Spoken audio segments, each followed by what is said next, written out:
जय श्री कृष्ण। राधे राधे भक्तों। आज हम आपको वैशाख मातम्य का 13वां अध्याय सुनाने जा रहे हैं, जिसमें ब्रह्मा तथा भगवान विष्णु द्वारा यम को सांत्वना दी गई है। ब्रह्मा जी कहने लगे, हे यम, तुमने क्या आश्चर्य देखा और दुखी होते हो? क्यों दुखी होते हो? सद्गुणों में ईर्ष्या करना ही मरणांतिक होता है। उसके उच्चारण मात्र से ही परम पद की प्राप्ति होती है। फिर राजा के शासन से विष्णु लोक को क्यों न जाएं, जिनकी जिह्वा के अग्रभाग पर हरि ये दो अक्षर विराजमान हैं, और जो विष्णु भगवान को नित्य प्रणाम करते हैं, उनका स्मरण करते हैं तथा उनके गुणानुवाद करते हैं, उनको अश्वमेघ यज्ञ के समान फल मिलता है। उनके संपूर्ण पाप दूर हो जाते हैं, भगवान प्रसन्न होते हैं और परम पद विष्णु लोक को प्राप्त कर समयोज्यता प्राप्त करते हैं। यज्ञ करने वालों तथा कुरुक्षेत्र या सरस्वती नदी में स्नान करने वालों को तो फिर से जन्म लेना पड़ता है, परंतु वैशाख मास में जो माधव भगवान के प्रेम पूर्वक धर्मों को करता है, उस पर विष्णु भगवान प्रसन्न होकर सदा उसकी सहायता करते हैं। हे सौरे, इस राजा का प्रभाव मेरे बस में नहीं है, क्योंकि वासुदेव भगवान के भक्तों का अशुभ कहीं भी नहीं होता है। उनको कुछ भी जन्म मृत्यु जग व्याधि और भय नहीं होते। स्वामी के कार्य में नियुक्त पुरुष के जब तक शरीर में शक्ति रहे, तब तक शरीर से कार्य करता रहे। अपने कर्तव्यों का पालन करने वाली देहधारियों को कोई भी अपराध नहीं लगता और न वे नरकगामी होते हैं। हे यम, जब तू इस कार्य के करने में असमर्थ है, तो तेरा क्या दोष है? तू सोच, करने योग्य नहीं है। ब्रह्मा जी के ऐसे कहने पर यम बहुत दुखी हुआ और आंखों से अश्रु बहाता हुआ दीन वाणी में कहने लगा, हे तात, आपका भजन करने से मुझे सब कुछ मिल गया। अब मुझे अपने काम पर जाने की इच्छा नहीं है। इस पृथ्वी मंडल में महावीर्यवान राजा को जब मैं अपने धर्म से चलायमान कर दूंगा, तब मैं कृतकृत्य हो जाऊंगा। हे कृपालु, आप मेरे इस कार्य को सिद्ध कर दीजिए, तभी मैं शासन करूंगा। यम की यह बात सुन ब्रह्मा जी सोच में पड़ गए और समझाकर यम से कहने लगे कि इस विष्णु धर्मपरायण राजा का निग्रह तू नहीं कर सकता। यदि कोपवश तू यही चाहता है, तो चल हम और तू दोनों विष्णु भगवान के पास चलें और उन्हें सब कथा सुनाएं। वे ही संपूर्ण लोके के कर्ता, धर्म के पालक, दंडदाता, शास्त्र और नियम के चलाने वाले हैं। ऐसा कह वे यम को संग ले क्षीर सागर गए और विष्णु भगवान की सांख्य योग द्वारा स्तुति करने लगे। विष्णु भगवान के प्रकट होने पर यम और ब्रह्मा ने उनको प्रणाम किया। जब विष्णु भगवान ने उनके आने का कारण पूछा, तब ब्रह्मा जी बोले, हे प्रभु, आपके श्रेष्ठ सेवक राजा के शासन में सब मनुष्य वैशाख धर्मों को करके आपके विष्णु पद को प्राप्त करते चले जा रहे हैं, जिस कारण यमपुरी पापियों से शून्य हो गई है, जिससे अत्यंत दुखी होकर यम राजा से युद्ध करने गया और उसको मारने के लिए दंड उठाया। तब आपके चक्र ने इसे परास्त कर दिया। उससे यह दुखी हो मेरे पास आया है। हम भी आपके महात्मा भक्तों को दंड देने की सामर्थ्य नहीं रखते। अतएव हे महाविभो, हम आपकी शरण में आए हैं।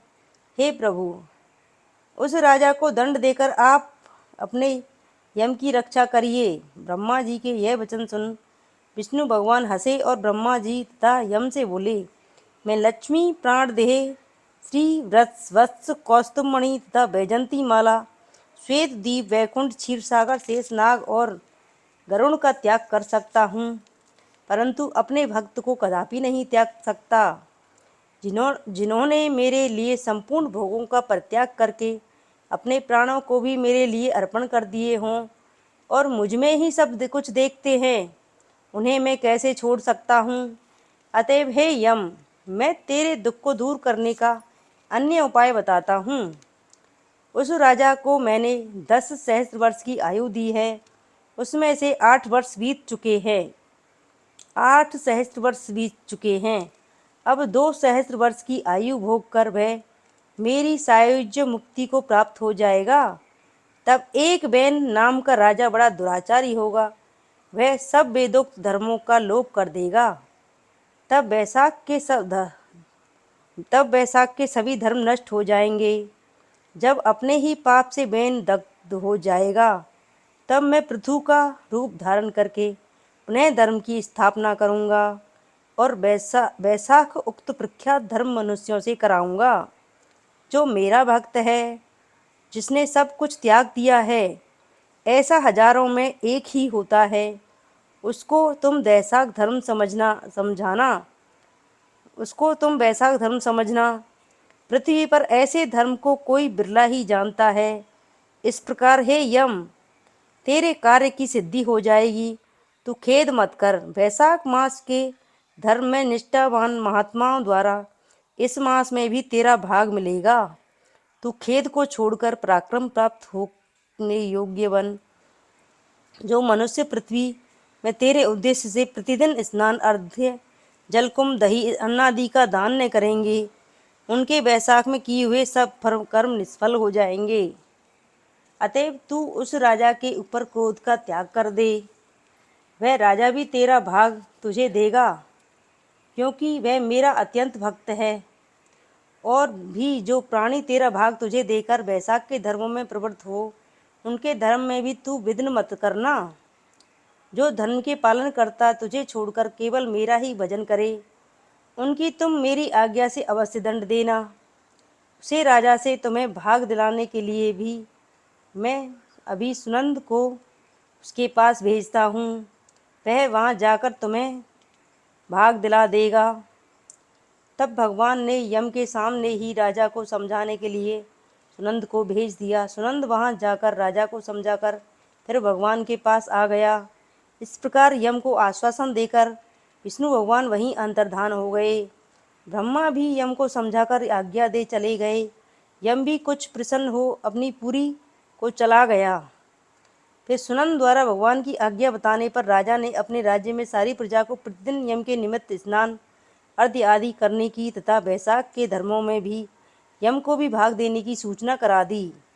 यदि जो व्यक्ति धर्मराज को भाग नहीं देगा, उसके वैशाख में किए कर्मों को यमराज स्वयं ले लेंगे। प्रतिदिन यम के निमित्त पहले स्नान करें और अर्घ्य दें।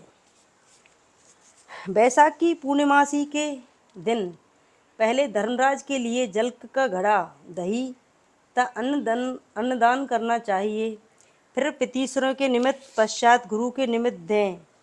तत्पश्चात जनार्दन मधुसूदन भगवान के निमित्त शीतल जल, दही, अन्न, तामूल, दक्षिणा और फल मूर्ति सहित कांसे के पात्र में रखकर ब्राह्मण को दे दें। नंद के ऐसा कहने पर राजा भी वैसा ही करने लगा।